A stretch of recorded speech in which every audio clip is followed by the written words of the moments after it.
Let's talk about downloading and installing Sculptris. In order to follow along with these tutorials and to complete your project, you will need to download and install Sculptris on your laptop or desktop. Fortunately, this is quite easy to do. Your first step is to navigate to pixelogic.com/Sculptris. Pixelogic is the company that made Sculptris, and it's a reputable organization, meaning you don't need to worry about introducing viruses or other gunk to your computer if you download from here. Next, you're going to click on the free download button on the home page. Go ahead and read the terms and conditions in the pop-up window and select I agree, and then you'll be able to click the button for your operating system. Clicking the button for your operating system opens a registration form. Fill that out and choose Submit.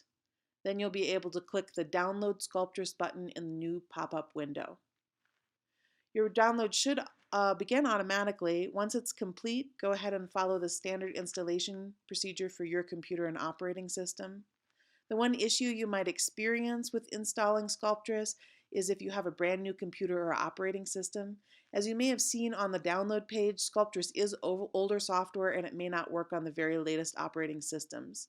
If that ends up being the case for you, please reach out to me and we'll try to troubleshoot or find some kind of alternative.